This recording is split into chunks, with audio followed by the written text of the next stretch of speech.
Republic Kannada, ಇದು ನಿಮ್ಮ ಧ್ವನಿ. ನಾನು ಶ್ರೀಲಕ್ಷ್ಮಿ ಅಭಿಜಿತ್. ಏರ್ ಇಂಡಿಯಾ ವಿಮಾನ ದುರಂತಕ್ಕೆ ಏನು ಕಾರಣ? ಈ ಒಂದು ಪ್ರಶ್ನೆ ಇಡೀ ಜಗತ್ತಿನಾದ್ಯಂತ ಜನರನ್ನ ಕಾಡ್ತಾ ಇತ್ತು. ಇಂಥ ಒಂದು ಬೃಹತ್ ಅವಘಡ ಸಂಭವಿಸ್ತಲ್ಲ, ಏನು ಕಾರಣ ಇದಕ್ಕೆ ಅಂತ ವಿಮಾನ ಅಪಘಾತ ತನಿಖಾ ಬ್ಯೂರೋ ವರದಿಯಲ್ಲಿ ಏನಿದೆ? ಎಐಬಿ ವರದಿಯಲ್ಲಿ ದುರಂತದ ಸ್ಫೋಟಕ ಮಾಹಿತಿ ಇದೆ. 15 ಪುಟಗಳ ಎಐಬಿ ವರದಿ ಬೆಚ್ಚಿ ಬೀಳಿಸುವಂತಿದೆ.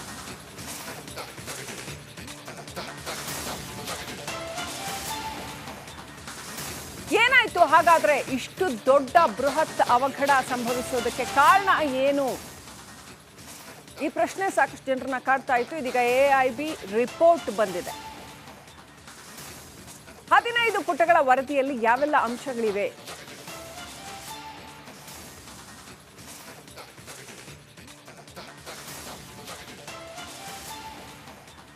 ಇಂಧನ ಪೂರೈಕೆ ಆಗದ ಹಿನ್ನೆಲೆಯಲ್ಲಿ ಈ ವಿಮಾನ ದುರಂತ ಸಂಭವಿಸಿದೆ ಅನ್ನುವಂತಹ ಮಾಹಿತಿ ಈ ರಿಪೋರ್ಟ್ನಿಂದ ಗೊತ್ತಾಗ್ತಾ ಇದೆ. ಎರಡೂ ಎಂಜಿನ್ಗಳಿಗೆ ಇಂಧನ ಪೂರೈಕೆಯಲ್ಲಿ ವ್ಯತ್ಯಯ ಕಂಡು ಬಂತು. ಪೂರೈಕೆ ಆಗಬೇಕಾಗಿದ್ದ ಇಂಧನ ಸ್ಥಗಿತವಾದದ್ದೇ ದುರಂತಕ್ಕೆ ಕಾರಣ. ಎಐಬಿಯಿಂದ ದುರಂತದ ಪ್ರಾಥಮಿಕ ತನಿಖಾ ವರದಿ ಬಿಡುಗಡೆ ಆಗಿದೆ. ಅಹಮದಾಬಾದ್ನಲ್ಲಿ ನಡೆದಿದ್ದ ವಿಮಾನ ದುರಂತಕ್ಕೆ ಸಂಬಂಧಪಟ್ಟಂತೆ ಎಐಬಿ ವರದಿ ಬಂದಿದೆ, ಪ್ರಾಥಮಿಕ ವರದಿ ಬಂದಿದೆ. ಎರಡೂ ಇಂಜಿನ್ಗಳಿಗೆ ಪೂರೈಕೆ ಆಗಬೇಕಾಗಿದ್ದ ಇಂಧನ ಪೂರೈಕೆ ಆಗದೆ ಸ್ಥಗಿತಗೊಂಡಿದ್ದೇ ಕಾರಣ ಅಂತ ಪ್ರಾಥಮಿಕ ವರದಿ ಹೇಳ್ತಾ ಇದೆ.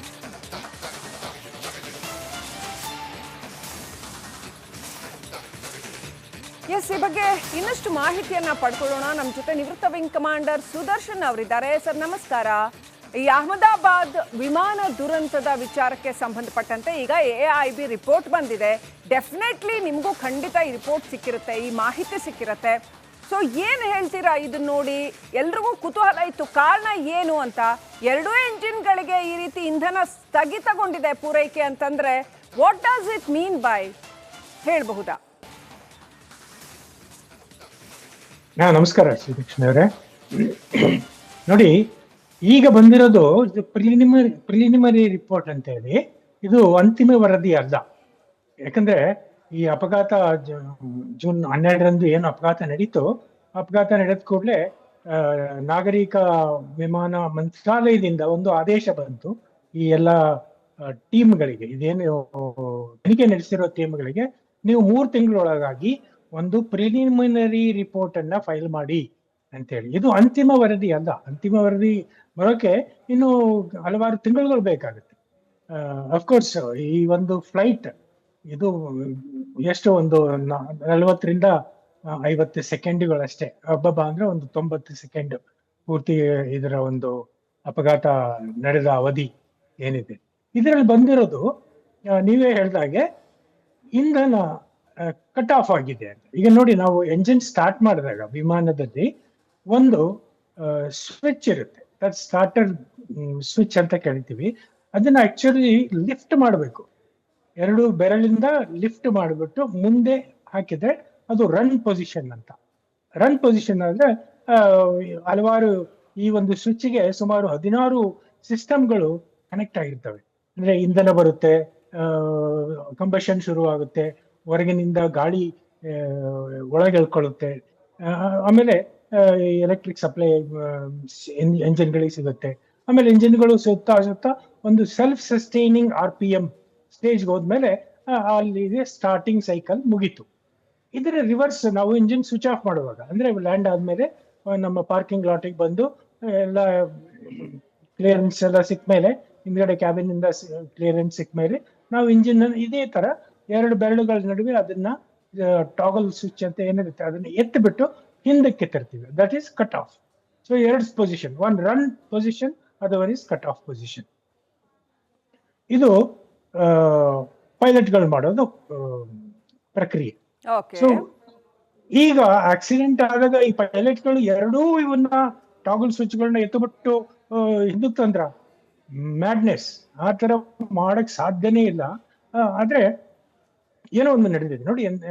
ಕಂಪ್ಲೀಟ್ ಈ ವಿಮಾನದ ವ್ಯವಸ್ಥೆ ಹೆಂಗಿದೆ, it is electronically controlled, mechanically operated, and of course the pilots are humans who operate So anything go wrong, whether it is pilot error, mechanical error, electronic error.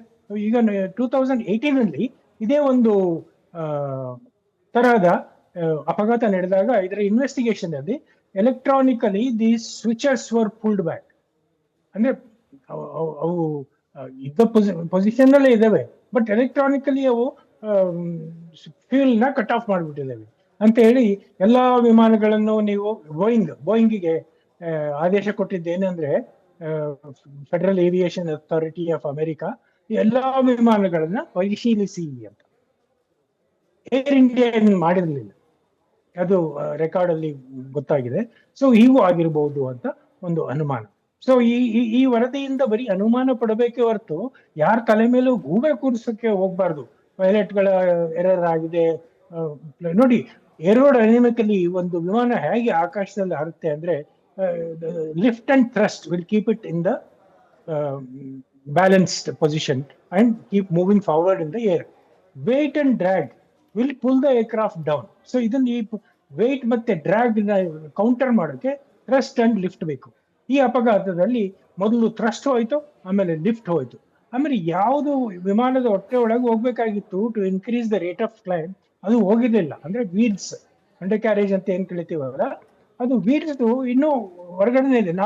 ನೀವೆಲ್ಲ ನೋಡಿದ ಒಂದು ವಿಡಿಯೋ ಪ್ರಕಾರ ಅದು ವೀಲ್ಸ್ ಏನಾಗುತ್ತೆ ಅಂದ್ರೆ, ಟೇಕ್ ಆಫ್ ಆದ ಕೂಡಲೇ VR ಅಂತ ರೊಟೇಷನ್ ಸ್ಪೀಡ್ ಬಂದ ಕೂಡಲೇ ಒಬ್ಬ ಪೈಲಟ್ ಕರೀತಾನೆ VR ಅಂತೇಳಿ.